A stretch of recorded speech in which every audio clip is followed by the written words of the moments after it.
Hi പ്രിയമുള്ള സുഹൃത്തുക്കളെ, ഇന്ന് നമ്മുടെ കയ്യിലുള്ള ഖുർആൻ എങ്ങനെയാണ് പൂർണ്ണമാകുന്നത്? ഇത് തന്നെയാണ് ജിബ്രീൽ മുഖേന പ്രവാചകന് ദൈവിക വെളിപാട് കിട്ടിയത് എന്നതിന് എന്താണ് തെളിവ്? ഓരോരുത്തരും ജീവിച്ചിരിക്കുമ്പോഴാണ് അവരുടെ ജീവചരിത്രം രേഖപ്പെടുത്തപ്പെടുന്നത്. ഗാന്ധിജിയുടേതാണെങ്കിൽ എൻ്റെ സത്യാന്വേഷണ പരീക്ഷണങ്ങൾ, the wings of fire APJ Abdul Kalam, എല്ലാ ശ്രീനാരായണ ഗുരുവിൻ്റെ ആയിരുന്നാലും ഇവരുടെയൊക്കെ ജീവചരിത്രങ്ങൾ എന്താണ് എന്ന് അവർ തന്നെയാണ് സാക്ഷ്യപ്പെടുത്തിയിരിക്കുന്നത്. മുഹമ്മദ് നബിയുടെ ജീവിത ചരിത്രം ആരെഴുതി? നബി പറഞ്ഞോ? നബിയുടെ കാലഘട്ടത്തിൽ എഴുതപ്പെട്ടതാണോ? പോട്ടെ, നബി മരിച്ചു. നബിയെ കണ്ട ഒരാളെങ്കിലുമുള്ള കാലഘട്ടത്തിലാണോ ഈ ഹദീസുകൾ രേഖപ്പെടുത്തിയത്? ഖുർആൻ എഴുതിയത്, ഖുർആനിന് വിശദീകരണം എഴുതിയത്, വ്യാഖ്യാനങ്ങൾ എഴുതിയത്, ഖുർആനിന്റെ വചനങ്ങൾ ഇറങ്ങിയ പശ്ചാത്തലം, സബബുൻ നുസൂൽ, ഇതൊക്കെ എഴുതപ്പെട്ടത് ഏത് സാഹചര്യത്തിലാണ്? നബിയെ കണ്ടവരെ പോലും കണ്ടിട്ടില്ലാത്ത ആളുകൾ. ഇനിയും ഹദീസുകൾ, ഈ ഹദീസുകൾ നബി പറഞ്ഞത്, നബി ചെയ്തത്, നബി മൗനമായി അനുവാദം നൽകിയത്, ഈ ഹദീസുകൾ അംഗീകരിക്കുന്ന എത്ര ആളുകളുണ്ട്? പ്രവാചകന്റെ ജീവിതചര്യയാണ് ഹദീസുകൾ. ഈ ഹദീസുകളില്ലെങ്കിൽ ഖുർആനിന് അടിസ്ഥാനമില്ല. ഖുർആൻ നട്ടെല്ല് തകർന്നു പോകും. ഹദീസുകൾ മുഴുവനും തള്ളിക്കളയുന്ന വിഭാഗവുമുണ്ട്. ഹദീസ് ഇല്ലെങ്കിൽ പിന്നീട് ഖുർആനിന് നിലനിൽപ്പില്ല. ഖുർആനെ എങ്ങനെയാണ് നമ്മൾ മനസ്സിലാക്കേണ്ടത്? അതിന് ഹദീസ് വേണം.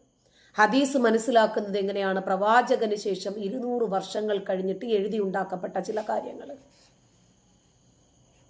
ഈ ദൈവിക ഗ്രന്ഥത്തിന്റെ വിശ്വാസ്യത കാത്തു സൂക്ഷിക്കണമെങ്കിൽ സൃഷ്ടികൾ എഴുതുന്ന പുസ്തകങ്ങൾ വേണോ? ഖുർആൻ പൂർണ്ണമാണ് എന്ന് അംഗീകരിക്കുന്നതിന് വേണ്ടി ഖുർആൻ അള്ളാഹുവിന്റെ ഗ്രന്ഥം, സൃഷ്ടാവിന്റെ ഗ്രന്ഥം എന്താണ് എന്ന് മനസ്സിലാക്കാൻ സൃഷ്ടിയുടെ വ്യാഖ്യാനം, സൃഷ്ടിയുടെ വിശദീകരണം വേണോ അല്ലേ? ഹദീസുകൾ അംഗീകരിക്കുന്ന ആളുകൾ പറയണം ഖുർആൻ പൂർണ്ണമാണോ? ഹദീസുകൾ തള്ളിക്കളയുന്ന ആളുകൾ പറയണം ഖുർആൻ പൂർണ്ണമാണോ? ഹദീസ് തള്ളിക്കളഞ്ഞിട്ട് ഖുർആൻ പൂർണ്ണമാണ് എന്ന് പറയുന്ന ആളുകളുണ്ട്. ഹദീസുകൾ സ്വീകരിച്ചിട്ട് ഖുർആൻ പൂർണ്ണമാണ് എന്ന് പറയുന്ന ആളുകളുണ്ട്. രണ്ടും കാപട്യക്കാരാണ്.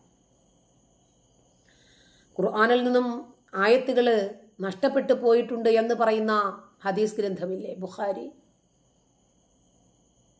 സ്വീകരിക്കുമോ? ഖലീഫ ഉമർ പറഞ്ഞതായി ബുഖാരിയും മുസ്ലിമും ചേർന്ന് സംയുക്തമായി റിപ്പോർട്ട് ചെയ്യപ്പെട്ട ഒരു ഹദീസ് അള്ളാഹു മുഹമ്മദിനെ സത്യവുമായി അയച്ചു. അദ്ദേഹത്തിന് ഖുർആനും അവതരിപ്പിച്ചു കൊടുത്തു. വ്യഭിചാര കുറ്റം ചെയ്തവരെ എറിഞ്ഞു കൊല്ലണം എന്ന സൂക്തം മുഹമ്മദിന് അള്ളാഹു ഖുർആനിൽ ഇറക്കിക്കൊടുത്തു. അള്ളാഹു ഇറക്കിക്കൊടുത്ത ഖുർആനിൽ ഉണ്ടായിരുന്നു എന്നാണ് ഹദീസിലുള്ളത്. ബുഖാരി മുസ്ലിം സംയുക്തമായി ഉദ്ധരിക്കുന്ന മുത്തഫഖുൻ അലൈഹി തള്ളിക്കളയാൻ പാടേയില്ലാത്ത ഹദീസ്. ഈ ഹദീസ് ഗ്രന്ഥം വിശ്വസിക്കാത്ത, ഇത് പ്രവാചകൻ പറഞ്ഞതാണ് എന്ന് വിശ്വസിക്കാത്ത ഒരാൾ യഥാർത്ഥ മുസ്ലിം അല്ല എന്നാണ് ഇസ്ലാമിക ലോകം വിശ്വസിക്കുന്നത്.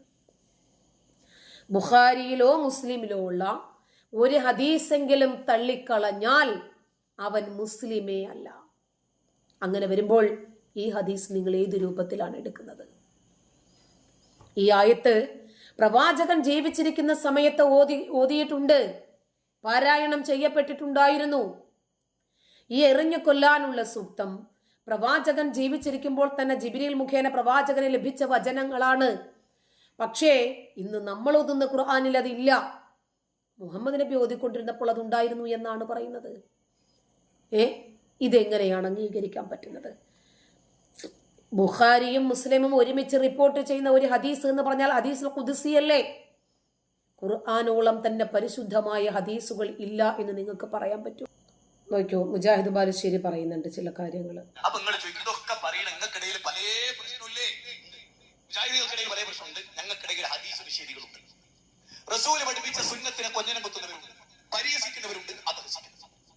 അത് തെളിവ് സഹിതം ബോധ്യപ്പെടേണ്ടവരാണ്. പലപ്പോഴും നമ്മൾ മറ്റുള്ളവരെ കുറിച്ച് തെളിവ് ധരിക്കുമ്പോൾ അതെല്ലാം നമ്മൾ അംഗീകരിക്കും. നമ്മൾ ചെയ്യുന്ന തെറ്റിനെ ഒരിക്കലും നമ്മളെ അംഗീകരിക്കില്ല. നമ്മൾ ഖുർആനിലേക്ക് സുന്നത്തിലേക്ക് വരണമെന്ന് പറയും. എന്നിട്ട് ഖുർആനും സുന്നത്തും തെളിവുകൾ നമ്മൾ നിഷേധിക്കും. അപ്പൊ നിങ്ങൾ ചോദിക്കും, ഇതൊക്കെ പറയണ നിങ്ങൾക്കിടയിൽ പല പ്രശ്നമില്ലേ? മനസ്സിലായോ? ഈ ബുഖാരി മുസ്ലിം റിപ്പോർട്ട് ചെയ്ത 6 ഹദീസ് ഗ്രന്ഥങ്ങളുണ്ട്. സിഹാഹു സിത്ത എന്ന പേരിൽ അറിയപ്പെടുന്ന ഇതിലേതെങ്കിലും ഗ്രന്ഥങ്ങളിൽ നിന്നൊരു ഹദീസെങ്കിലും ഒഴിവാക്കിയാൽ അവൻ വിശ്വാസിയല്ല എന്നാണ് മുസ്ലിങ്ങളുടെ വിശ്വാസം. അങ്ങനെ വരുമ്പോൾ ഈ ഖുർആനിൽ നിന്നും ഖുർആൻ വചനങ്ങൾ നഷ്ടപ്പെട്ടിട്ടുണ്ട് എന്ന ഹദീസിനെ ഇവരെങ്ങനെ കാണും, എങ്ങനെ വിശ്വസിക്കും? എന്തായിരുന്നാലും ഇപ്പോൾ നമ്മൾ പറഞ്ഞ ഹദീസ് ഇനി ഖുർആൻ വചനമാണെങ്കിൽ അത് ഇന്നത്തെ ഖുർആനിലില്ല. അപ്പോൾ ഇവർ ഹദീസ് വിശ്വസിക്കുമോ, ഖുർആൻ വിശ്വസിക്കുമോ? അപ്പൊ അള്ളാഹു മുഹമ്മദ് നബിയെ അയച്ച സമയത്ത് മുഹമ്മദ് നബിക്ക് ജിബ്രീൽ മുഖേന അള്ളാഹു നൽകിയ വെളിപാട് ഇന്ന് നമ്മുടെ കയ്യിലുള്ള ഖുർആനിലില്ല എന്ന് ഹദീസുകൾ പറയുമ്പോൾ ആ ഹദീസുകൾ അംഗീകരിച്ചാൽ ഇന്നത്തെ ഖുർആൻ പൂർണ്ണമല്ല എന്ന് വിശ്വസിക്കണം. ശരിയല്ലേ? ശരിയല്ലേ?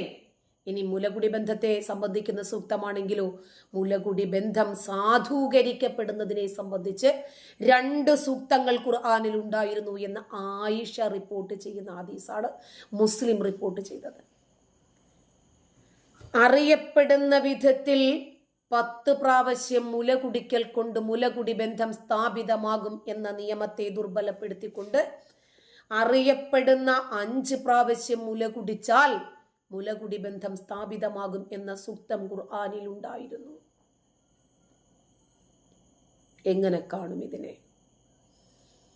അപ്പോൾ ഈ 2 വചനങ്ങളും ഇന്ന് ഖുർആനിൽ ഇല്ല. ഇപ്പൊ 3 എണ്ണമായി. അതായത് 10 പ്രാവശ്യത്തെ മുലകുടി വചനവും 5 പ്രാവശ്യത്തെ മുലകുടി വചനവും, അതുപോലെ വിവാഹിതരായ വ്യഭിചാരികളെ സംബന്ധിക്കുന്ന വചനങ്ങളും ഇന്ന് നമ്മുടെ കയ്യിലുള്ള ഖുർആനിൽ എന്തായിരുന്നാലും അതില്ലല്ലോ. അപ്പോൾ ആ ഖുർആൻ വചനങ്ങൾ എവിടെ പോയി? ഇമാം ബുഖാരിയും മുസ്ലിമും പറയുന്നത് തള്ളിക്കളഞ്ഞാൽ പിന്നീട് ഇസ്ലാമിന്റെ നട്ടെല്ല് പോയില്ലേ, ഖുർആനിന്റെ നട്ടെല്ല് പോയില്ലേ? പടച്ചോൻ പറഞ്ഞ ഒരു കാര്യം മനസ്സിലാകണമെങ്കിൽ പടപ്പുകളുടെ വിശദീകരണം വേണം പോലും. എങ്ങനെയുണ്ട്? പടപ്പുകൾ പറയണമത്. പടച്ചോൻ ഒരു കാര്യം മര്യാദയ്ക്ക് പറഞ്ഞിട്ട് അങ്ങ് പോയാ പോരാ. പോട്ടെ. 9-ാം അധ്യായമായ അത്തൗബ, പശ്ചാത്താപം എന്ന അധ്യായം, ഇതിലെ ആദ്യത്തെ കുറച്ച് വചനങ്ങളുണ്ട്. ഈ വചനത്തിന് സ്റ്റാർട്ടിംഗ് ഒന്നുമില്ല, അങ്ങനെയാ തുടങ്ങുന്നത്. ഇത് ബറാഅത്ത് എന്നൊക്കെ അറിയപ്പെടുന്നുണ്ട് ഈ സൂറത്ത്. ഇതിന്റെ ആദ്യത്തെ പകുതിയും ആട് തിന്നതിൽ പെട്ടുപോയിട്ടുണ്ട്. എന്നാൽ അതേ വലിപ്പമുണ്ടായിരുന്ന മറ്റൊരധ്യായം ആദ്യ കാലഘട്ടത്തിൽ പ്രവാചകൻ ഉണ്ടായിരുന്നപ്പോൾ ഖുർആനിൽ ഉണ്ടായിരുന്ന അബൂ മൂസൽ അശ്അരി റിപ്പോർട്ട് ചെയ്യുന്ന ഒരു ഹദീസാണ്. അപ്പൊ ആ 9-ാം അധ്യായത്തിന് തത്തുല്യമായിട്ടൊരു അധ്യായം ഉണ്ടായിരുന്നു. ഇന്ന് നമ്മൾ ഓതിക്കൊണ്ടിരിക്കുന്ന ഖുർആനിൽ ആ അധ്യായമില്ല. ഖുർആൻ പൂർണ്ണമാണോ? ഈ ഖുർആനിൽ വിശ്വസിക്കാൻ പറ്റുമോ? ഇത് ദൈവിക വെളിപാടാണോ? തീർന്നില്ല കേട്ടോ. ഇത് സാമ്പിള് മാത്രമാണ്. ഒരുപാട് കാര്യങ്ങൾ പറയാനുണ്ട്, വഴിയെ പറയാം. നന്ദി.